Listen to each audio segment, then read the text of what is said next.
Hmm.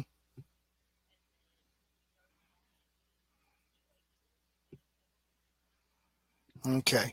Well, I'm going to put the phone down, not hang up, and then I'll do that. Okay. Okay. Um, Hello, to everybody who's not here right now. My name is Carl Pease.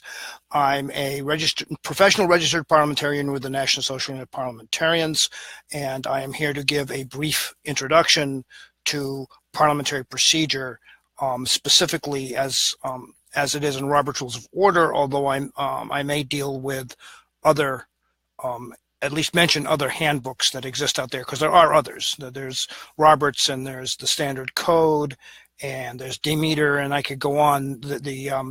Um, the National Association of Parliamentarians, which I'm a member of, has a library of several thousand books on parliamentary procedure.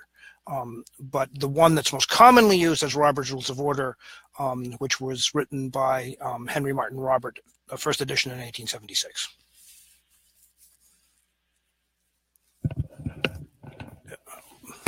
Did that work?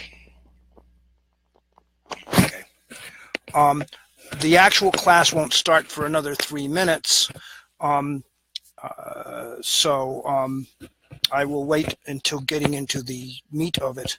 Until then, I already have 5 viewers. I hope you can hear me. If you can't, type something in, and we'll try to rectify that before the class actually starts. Um,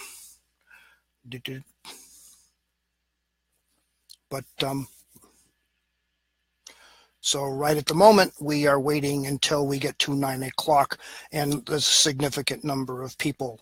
Um, there's a there's a joke among parliamentarians that all 5-minute recesses are actually 10 minutes long, and the same thing seems to be true of the start of meetings. Having said that, Robert's Rules of Order very strongly encourages people to start their meetings on time. If you say you're going to start at 6, start at 6. If you do, like many organizations I've been in do, and say, oh, well, let's wait another 5 minutes for some people that might come in late, people will start getting into the habit of saying, well, I don't need to get there on time. It's only the coming attractions, like at a movie. I can come 5 minutes later. I come 10 minutes late. And that just delays the start of the whole thing. We should be starting on the actual class in another minute or so.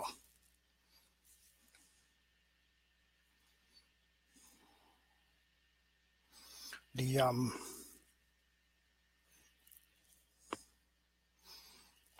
The other thing I want to apologize for is I have 3 cats, and there's a really good chance that at some point in the class you will see a large furry object walk across my keyboard. So if that happens, I apologize for that, but that's the way things are in this house.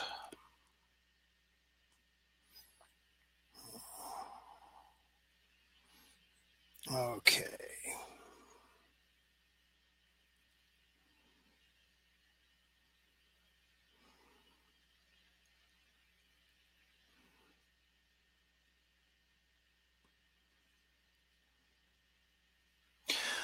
Okay.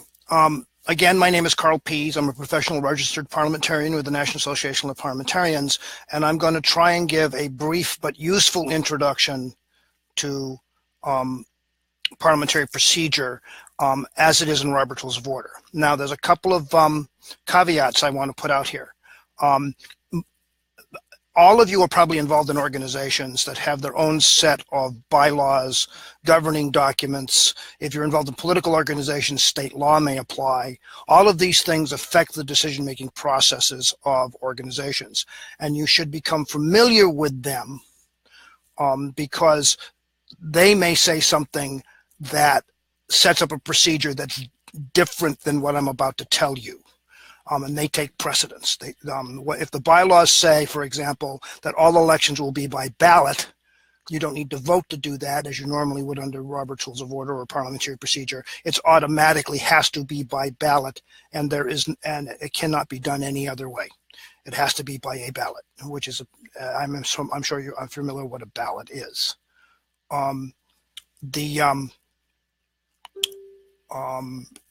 So you need to become familiar with the governing documents and perhaps even state law in terms of how your organization operates. I would even suggest, if you can, to get a hold of the minutes, the record of the proceedings of previous meetings, to give you some idea of how the organization operates. Minutes are the official document, the official record of what an organization has done and voted on. It's supposed to those are supposed to contain motions made and votes taken. And if there are no minutes, it is difficult to prove that anything was actually ever done. These are official documents. So if you can get a hold of minutes, do so. So that's the first thing.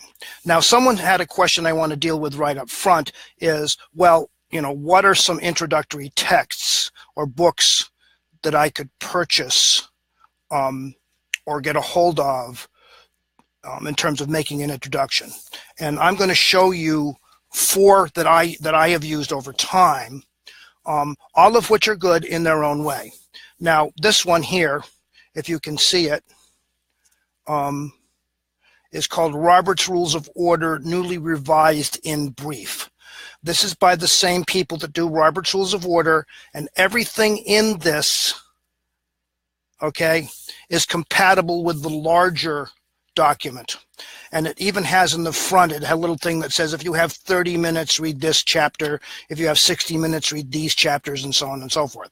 So if you buy that and read that, everything in that will be compatible with the larger Robert's Rules of Order, and will have most of the things that an average member would need.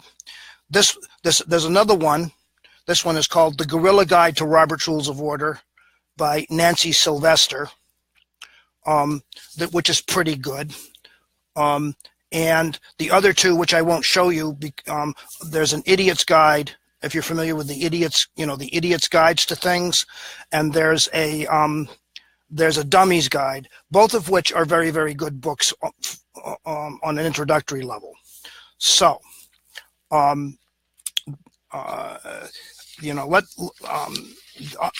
now, all of you, at least it's my understanding, that at least some of you have been at conventions of one sort or another, county conventions, state conventions, and so on and so forth, political conventions. Conventions are, are meetings of delegates representing, chapters or committees or local organizations. The planning for those starts very, very early. And if you want to affect the outcome of a convention or things that happen at a convention, you need to become involved as early in the process as you possibly can. Here in Maine, the Democratic Party is already planning its next convention. Our caucuses, which is the first step toward the convention, are this coming March. The convention is in May. We're already writing our platform and so on. So if you want to be involved, if you want to affect the outcome, you have to become involved as early as you can. But let's say you've gone to the convention and you're a delegate. What should happen? What should be the first things that happen at a convention? Well, we have an acronym that we use, which talks about the first 3 votes, official votes that are supposed to be taken at a convention. And the acronym is CRAP. CRAP. The first vote is Credentials Committee. That's where you determine who the members of the convention are. It's usually made by the Credentials Committee. There may be challenges to people in the right to sit, and it's supposed to be debatable and amendable, so at that point you could change things. There's the Rules Committee makes a report. That's the report where you pass any special rules for the operation of the meeting that are different than might be in Robert's Rules of Order or whatever handbook you're using. And then there's the agenda and program, and that determines the schedule of the meeting. Those are supposed to be the first 3 votes in that order at a convention. Okay? The very first one is it should be obvious. You can't vote on anything else till you know who your members are, determine who your quorum is, and so on and so forth. Now I'm going to talk about handling a motion. Now, what are the standard steps in handling a motion? In large assemblies, at least anyways, more than a dozen or so people in the room, or very contentious organizations where even if there's a dozen people, there are 2 or more factions that are opposing each other. Nothing can be done until someone makes a motion. Now that could be an individual, that could be part of a committee report, but a motion has to be made in order for discussion to take place. So the first step is somebody makes a motion. Okay? If it's not part of a committee report, somebody has to second the motion. The chair then states the motion, or should. And if it's a debatable motion, they should turn to the person who made the motion, or if it came out of committee, to the chair, the person making the report from the committee, and give them the first opportunity to speak. Then, if that person speaks, and they don't have to, they can say, well, I'll defer speaking till a later point in time. Then they're supposed to alternate between opposing points of view. So they're supposed to go something like, is anybody who's opposed to the motion wish to speak now? And once they have someone who's opposed to, who has spoken, who's opposed to it, they're supposed to go to somebody who's for it. And they're supposed to go back and forth between opposing points of view, or at least give that opportunity. The other thing that very often doesn't get done, and this is extremely important, is nobody gets to speak a second time until everybody who wants to has spoken a first time. So the chair should not call upon somebody, should not call upon somebody to speak if there are other people who want to speak who have not done so on the pending motion. Okay? Under Robert's Rules of Order, it also says nobody gets to speak more than twice to any one debatable motion. And there are ways to renew your rights to debate, which I will get into when I talk about specific motions. But let's assume that we're talking about just a single debatable motion. Nobody gets to speak more than twice. And that's pretty much, so you go along like that. Once debate ends, the chair is supposed to restate the motion, as it may have been amended at this point in time, and I'll talk about amendments a little later. And they restate the motion and then take the yeas and the nays. In other words, they're supposed to say all those in favor, all those opposed, and unless I see someone say, can we object?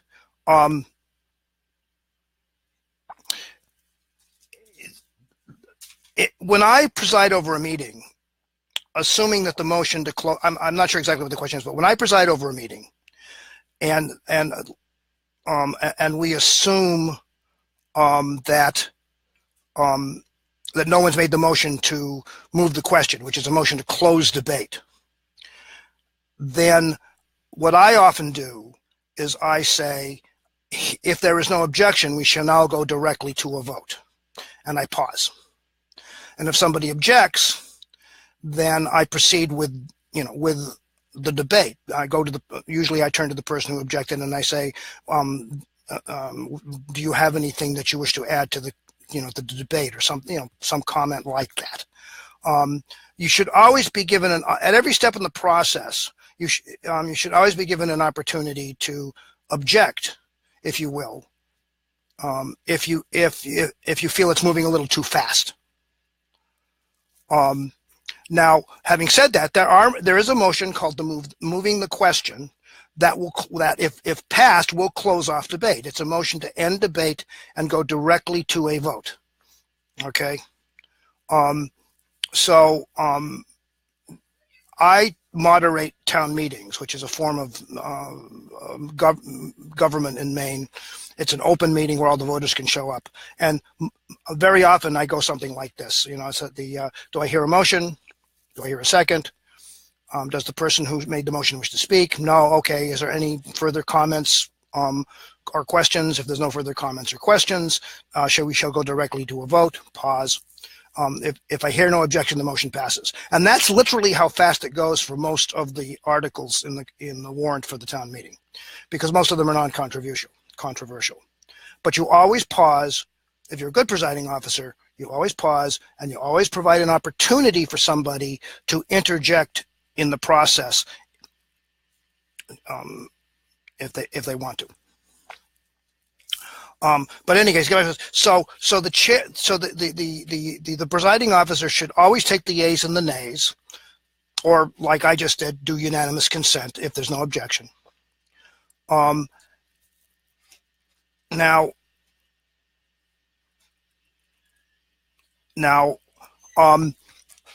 if a voice vote is taken, and if the chair says the yeas have it, or the nays have it, or the motion passes, or the motion fails, or whatever terminology they use, and you think, sitting where you're sitting, that that's not what happened. You heard more people express their opinion on the other side. Any member has a right to call for a division of the assembly, which the chair immediately has to do. A division of the assembly is a visual indication of a vote, either a standing vote or raising hands or whatever, or something like that that's appropriate to the size and the traditions of the assembly. So if they've taken a voice vote, you doubt their judgment on the voice vote, you call for a division, and they're supposed to immediately say, all those in favor raise your hand, all those opposed raise your hand, or all those in favor stand up, or whatever. That's the one time that any individual member can demand a specific kind of voting. All other kinds of voting, and there are several, have to be agreed upon by a vote of the assembly. So you'd have to make a motion, for example, if you wanted a roll call vote, you'd have to say, I move we have a roll call vote. It would have to be passed by the assembly to do so, unless you have and again, that's going back to your original documents, unless you have a special rule that stipulates otherwise. So like, say, your bylaws say roll call votes shall be taken upon the demand of any 10 members, which I've seen in bylaws. But I'm assuming that there isn't anything like that. So he says what the outcome is, and then he's supposed to give at least some indication of what the next step in the process is. So you've passed a vote, say, to purchase something, and he says we will. The secretary will now go. The treasurer will now proceed to go do what is necessary to purchase the item, or something like that. Some indication of what the next step in the process is. You've passed a resolution to send a letter to the governor, and the chair will say, the secretary will write a letter which I will put my signature to, which will be mailed to the governor. So some indication of what the next step in the process will be. That's how all motions are done. The only slight exception to that is not all motions are debatable. So the debate part goes away if you're dealing with motions that are not debatable, of which there are some. So what kind of motions are there? There's a lot of different kinds of motions, and one of the principles of parliamentary procedure is you can only take up one thing at a time. So the motions have to be given some kind of precedence. In other words, there's an order in which you have to deal with them as they come up, and you can't deal with the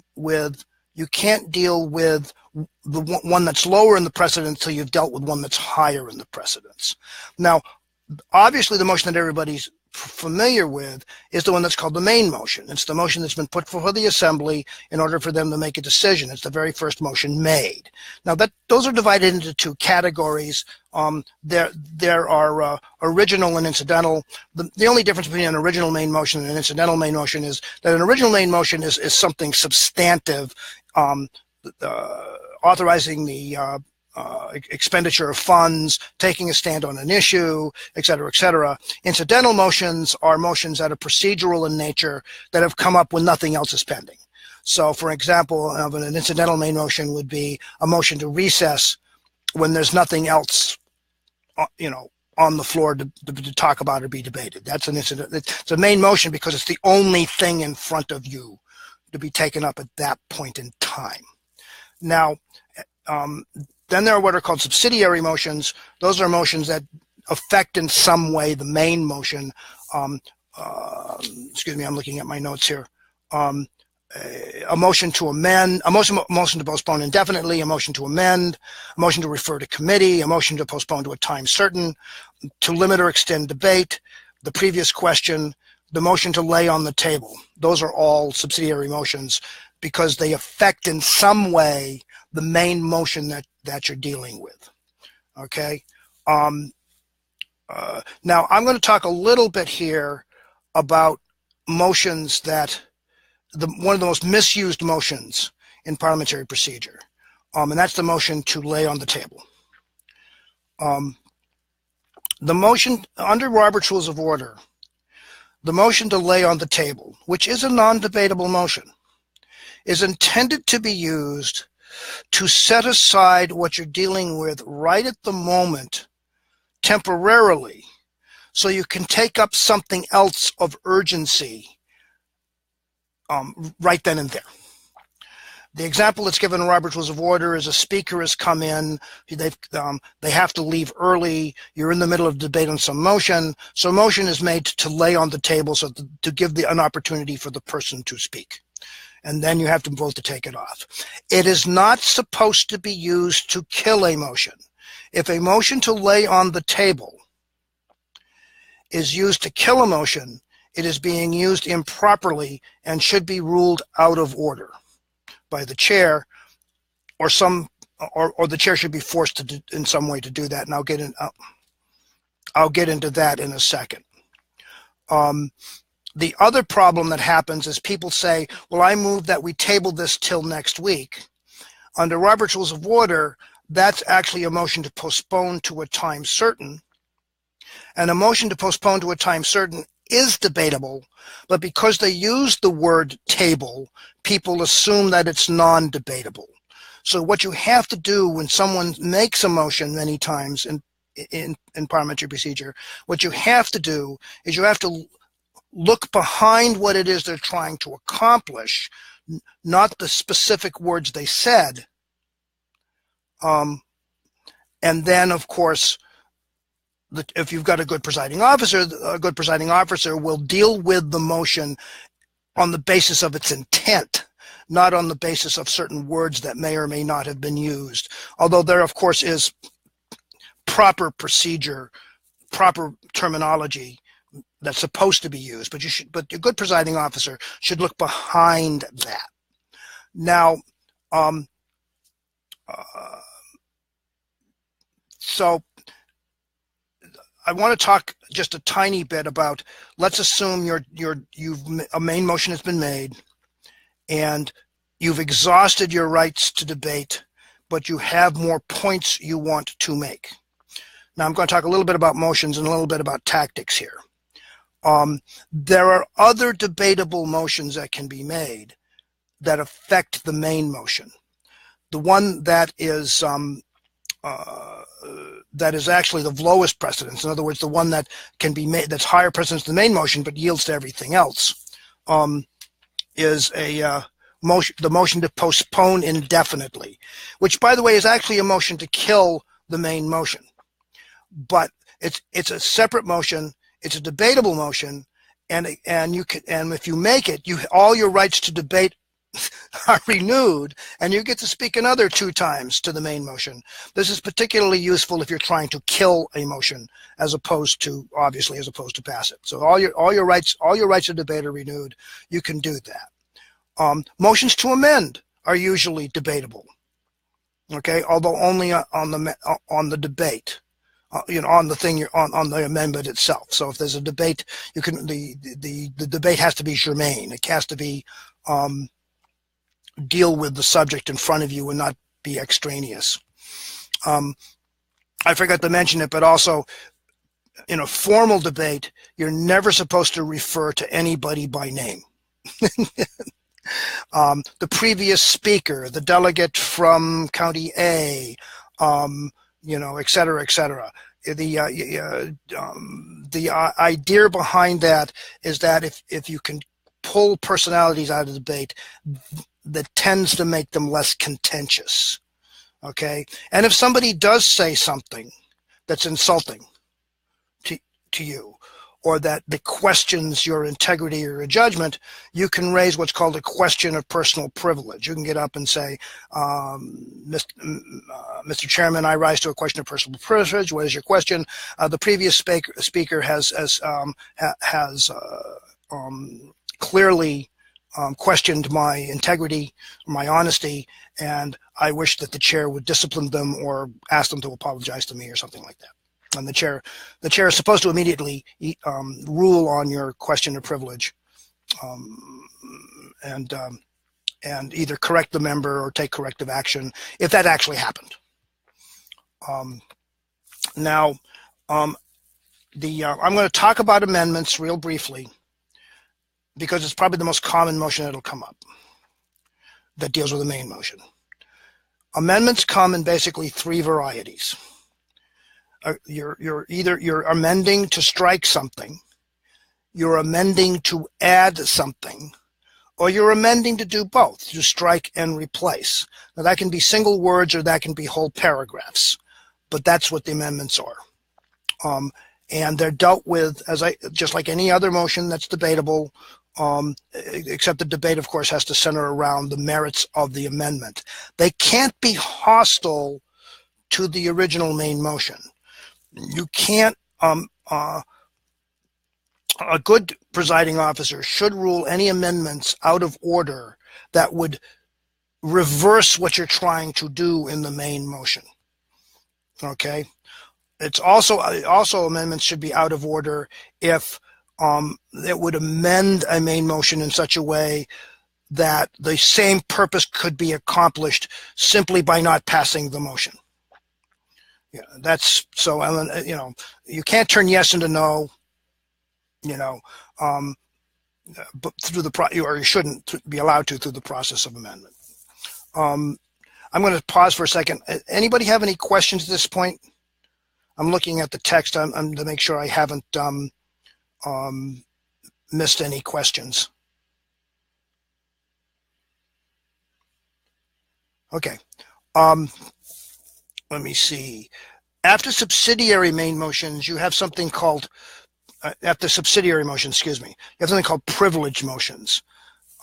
Privilege motions mostly deal with matters of the assembly in one sense or another. And the one I'm going to deal with right now is I'm going to deal with two specifically. I'm going to deal with a question of privilege, and I'm going to deal with a point of order. A question of privilege is something where you get up and you say, you talk about, you say, Mr. Chairman, I already did it once. I rise to a question of personal privilege, or I rise to a question of privilege of the assembly, and it can deal with things as simple as people making noise, people speaking in the back of the hall. I read the minutes of a meeting once where a question of privilege was raised because a fire had started, and they wanted to let people know a fire had started. So safety, health, integrity, protection. A point of order is when you're questioning whether something that's being done is being done in accordance with the rules or not. All of these things, by the way, should usually be in the form of a question. Okay, so if you think that something is being done that is, and it's not being done in accordance with the rules, then you should make a point of order to the chair. The chair should immediately rule on the point of order. It's what the point of order is well taken, the point of order is not well taken. If you disagree with the ruling of the chair, you then have a right to question the chair's judgment. But in any case, basically, Mr. Chairman, I disagree with your ruling. I challenge you on this. And there's a process to be followed whereby the chair makes their case, people make their case, the chair gets to close the argument, and then you vote on whether to uphold the chair or not. And a majority of the assembly can either say we agree with the ruling of the chair or we overturn the ruling of the chair. And that's how it is. Now, having said that, most points of order, with very few exceptions, have to be made at the time that the breaking of the rules that you think are happening. Under Robert's Rules of Order, most things that are done incorrectly correct over time.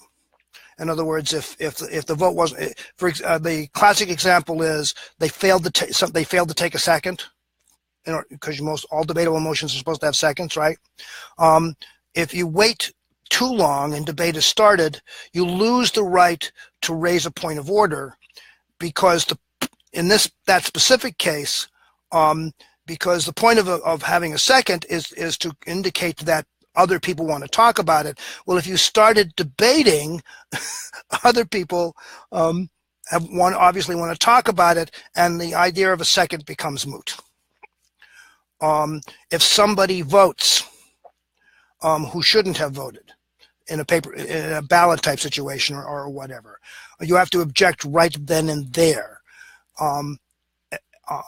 The only exception to that would be is if enough illegal votes were cast to have made a difference in the outcome. In that case, you have what's called a permanent breach, and the only way to correct a permanent breach in a situation like that is to hold a new election. But if only one person voted and the question or the election being voted on won by a wide margin, then failure to object to that person's voting does not affect the it didn't affect the outcome, and no one raised an objection at the time. You might make a note of it, but you move on and proceed with the business of the assembly. So if you're going to make a point of order, you need to be sure to do it right then and there. You can interrupt other speakers. The point of order is one of those things where you can interrupt other people in order to make your point. Now, I'm going to say something on the side here a little bit, because a lot of what I'm saying assumes you've got somebody up on the podium presiding over the meeting who is trying to do it with some fairness and integrity. Okay? If you've got a presiding officer that insists upon doing everything, riding roughshod over people's rights, the rights of speakers, who speaks when they shouldn't, et cetera, et cetera, et cetera, I would still encourage you to make the objections and the points of order and so on and so forth. But so long as that person, because it points out that what they're doing, and in a lot of cases, people like that get away with what they get away with because other people in the assembly aren't paying attention. Okay, but the long-term solution, of course, is eventually to replace that person by whatever processes exist, and that may be a long-term fight and battle.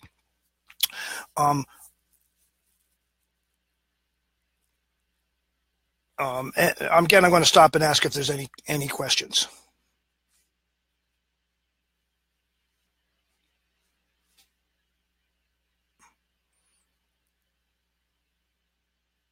Okay.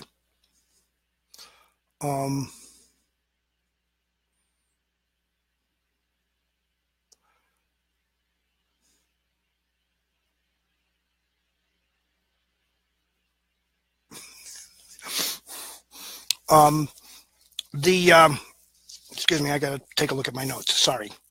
There is one thing I want to mention about motions and amendments in general.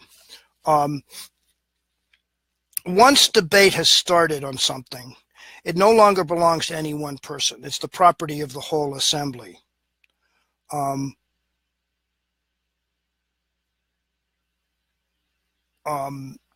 So there's a thing called a friendly amendment, which, by the way, doesn't really exist in Robert's Rules of Order or in parliamentary procedure in general.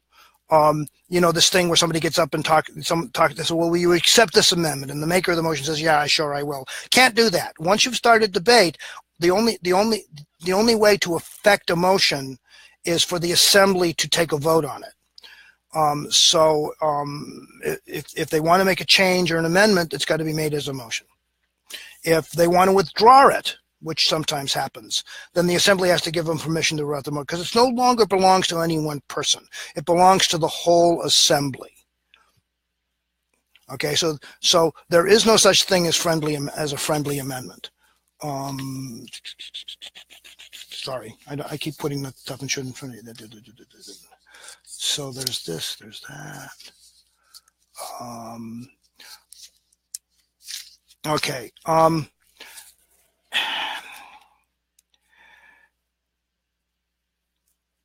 When you're debating,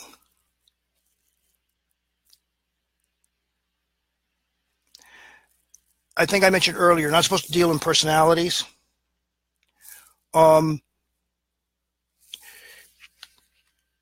Everyone should be able to hear what you say, and people who want to hear you should be able to hear you. So that's again a question of privilege.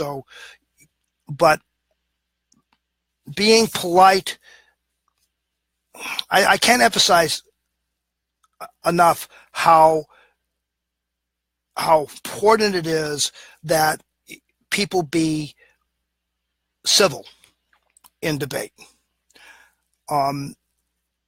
And that's really, I don't know how to put it any other way. And how, I really,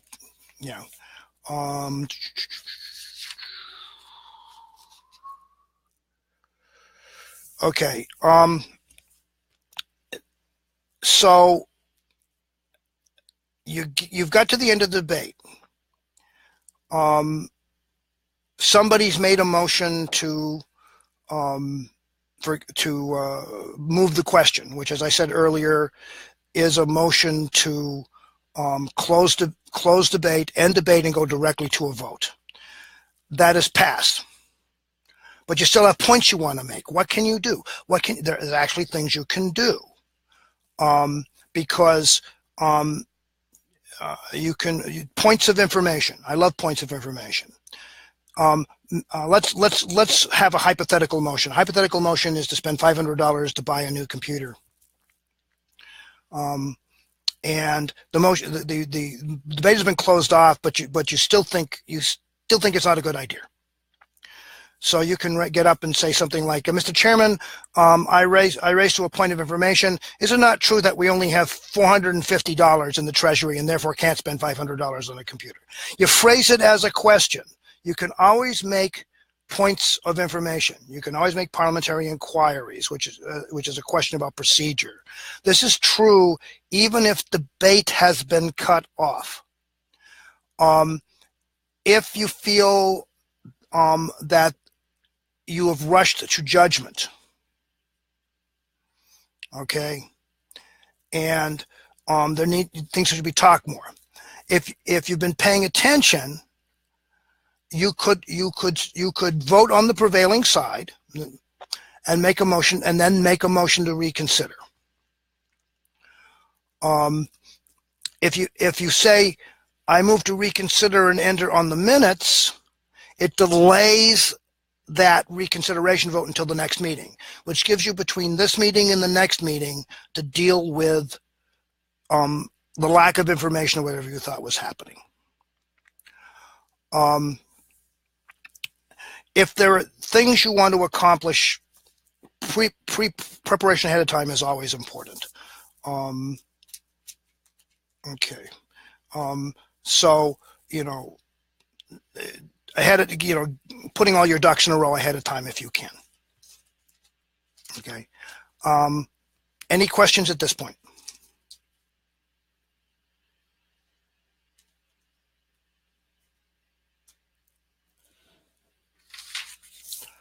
Okay.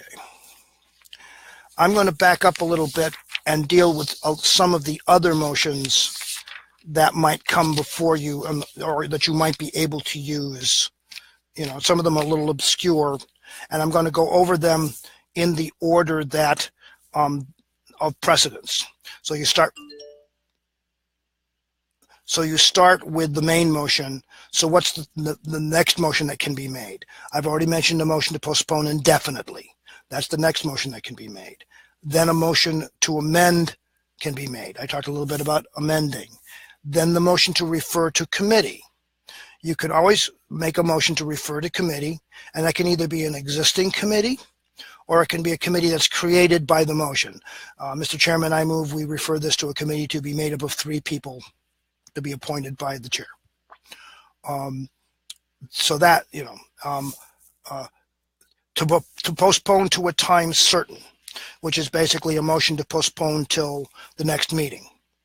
A specialized form of that is I move to postpone to a time certain and make it a special order. A special order is a place in the agenda where something is taken up before any other business after the officer reports and committee reports.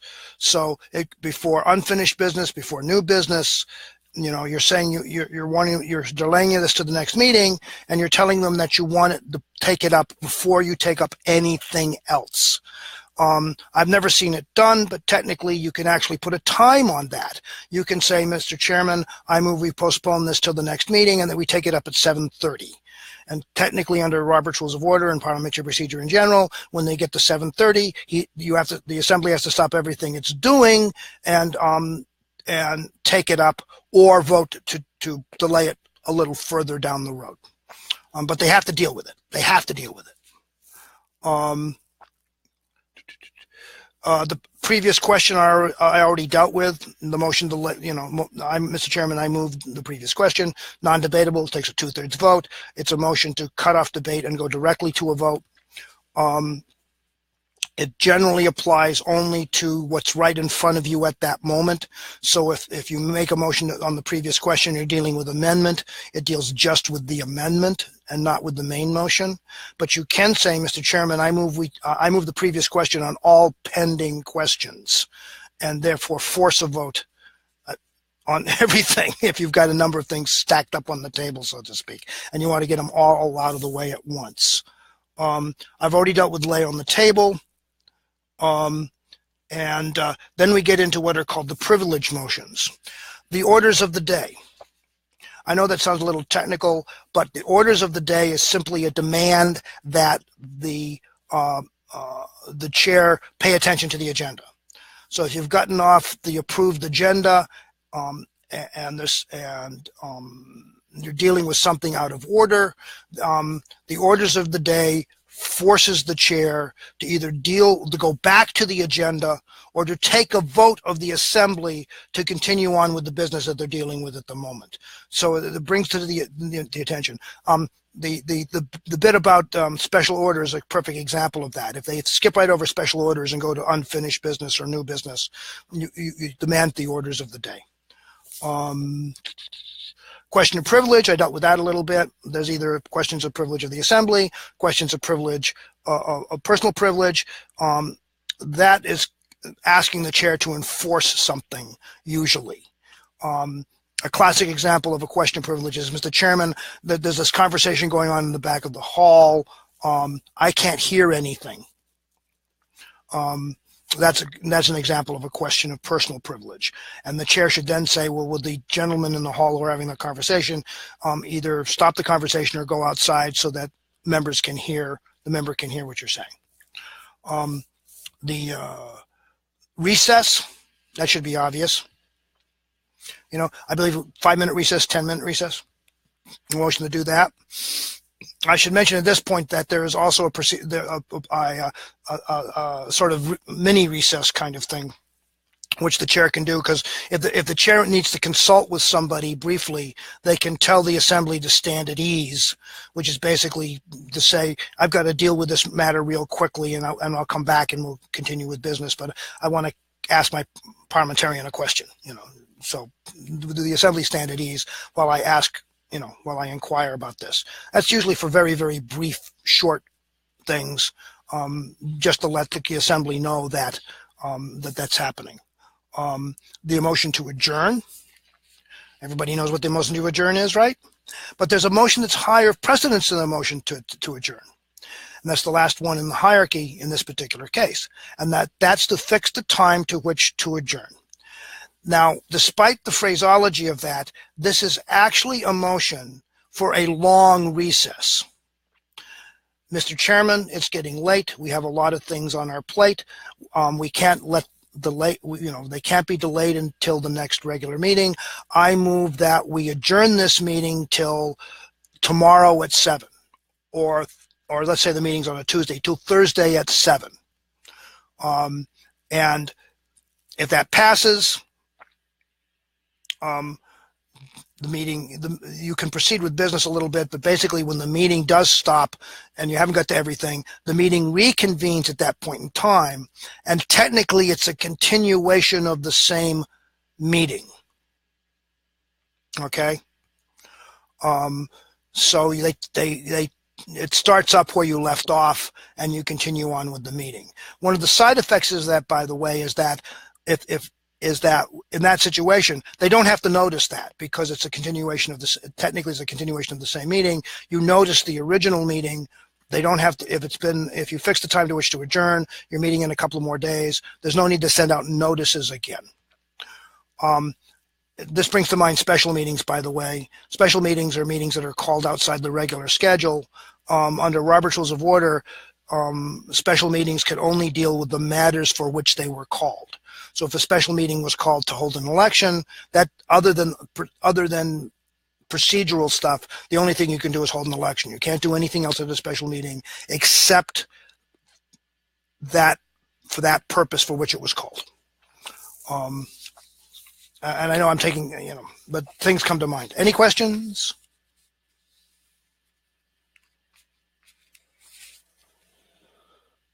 No questions? Okay. The next category of motions is incidental motions, and they're all procedural in nature. I won't go over to, but point of order is an incidental motion. But most of the incidental motions can be brought up at any time. A lot of them, the chair, they don't call for a vote. They call for a decision of the chair. And they may lead to a vote, like a point of order may lead to a vote because you then challenge the chair's ruling. But the point of order itself it doesn't call for a vote. It simply calls for the chair to make a ruling of some sort. Suspension of the rules. A lot of this parliamentary procedure stuff can be suspended, usually by a 2/3 vote. But you can't suspend it generically. It has to be suspended for specific purposes. Okay? In other words, you can't suspend, I move we suspend Robert's Rules of Order for the whole meeting. Can't do that. But you might suspend a particular rule just for one specific purpose, usually very narrow in scope. Objection to the consideration. That's a motion where you're saying this assembly doesn't have a right to take this up. I object to the consideration of the question. Immediately take a vote on whether or not. Now, that isn't used very much anymore, but if you really think the organization's taking up something that they cannot take up, it's not within the purpose of the organization. It's a violation of law, whatever. One of the motions you can make is objection to the consideration of the question. Okay. You can always make motions for types of voting. I mentioned earlier the thing about division of the assembly. Well, there's all other kinds of voting. So if you want a ballot vote, if you want a roll call vote, if you want to use some method of voting that isn't specifically prohibited, as it might be, like some form of preferential voting. You can make a motion to do that. It's debatable, and I usually suggest that if you're going to do something like that, you do it well ahead of time before the thing you want the vote for, so that it doesn't confuse the situation. But you can do it right. You know, you can make a motion to affect the type of vote you take any time before the vote is taken. Okay.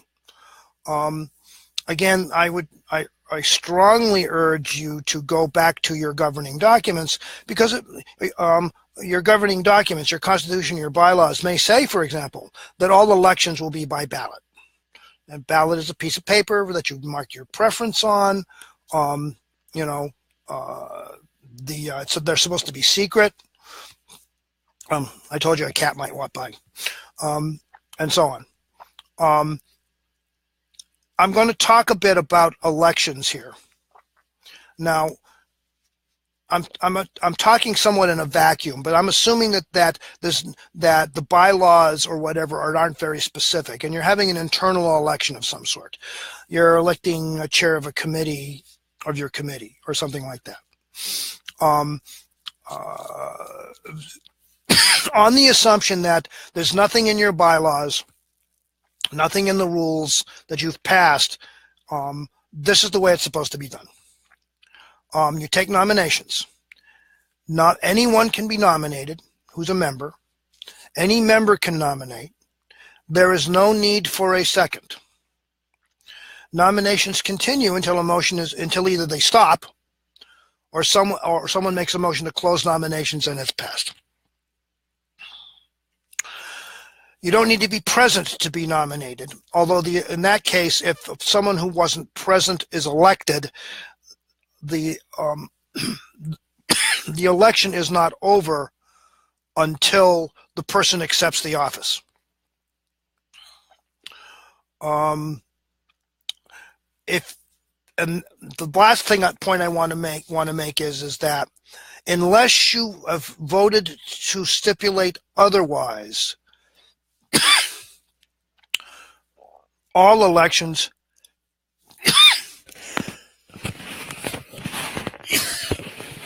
sorry about that. All elections are by majority vote. You've got 3 or more people running. 100 ballots are cast. Nobody gets 51 votes unless you voted to determine the outcome some other way, like plurality voting before you did it. You have to continue balloting until somebody gets a majority.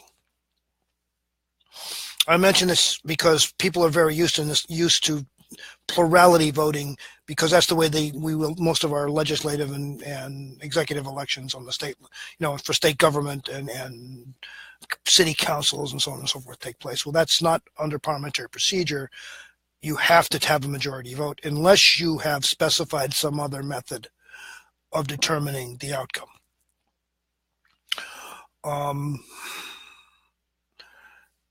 Any questions?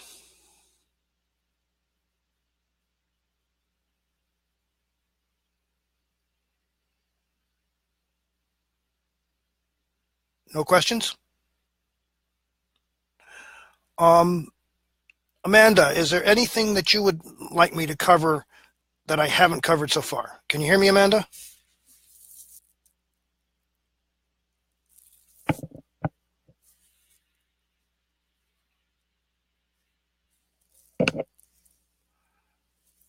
Okay. I'm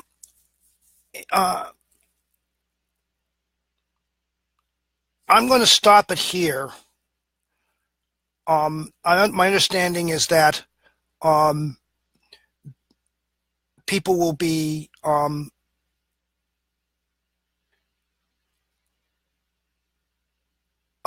did I tell the table story? Okay. Oh, sorry about that. The origin of terminology in parliamentary procedure is sometimes of interest. And the motion to lay on the table, which I talked about earlier as being a very misused motion, why is it called lay on the table? Well, it's because in the original British Parliament, before the invention of the printing press, the only copy, in order to have a copy of what they were voting on, it was, handwritten, on a piece of parchment, and it was put up on like an easel-like structure at the front of the house, whether it be the House of Lords or the House of Commons. And so it's on this easel, and people could come down and read it, and the secretary could scribble in corrections as amendments were made. And but something would come up that they'd have to take up before they finished this. And the motion would be to lay it on the table, because you quite literally were laying it to the side on a table. And that's the origin of the term lay on the table.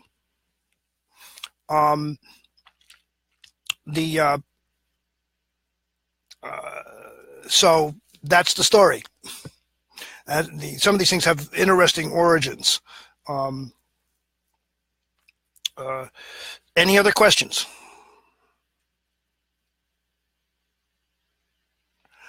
My understanding is that Amanda will be, if people want to have specific questions they want to ask, she will be taking them. I will receive them. If there's not an overwhelming number of them, I will deal with them in the next session. In the next session, I will. One of the things I want to cover is and I dealt with it a little bit, but I want to cover tactics of debate, and that sort of thing. That you might want to engage in, and let me think, and stuff like that. I'm trying to see if there's something else that, and different kinds of voting, the different kinds of voting that you might want to use other than the more commonly used forms. And also I will talk a little bit about the differences in procedure in small bodies, like if you have a 6-member or 7-member committee. The differences in procedure when you're dealing in small bodies, as opposed to what I've been talking about, which assumes either a large assembly, 30, 40, 50 people, or a very contentious assembly. Maybe it's smaller, but it's very contentious. So anything else? If not, okay, I'm done until next week.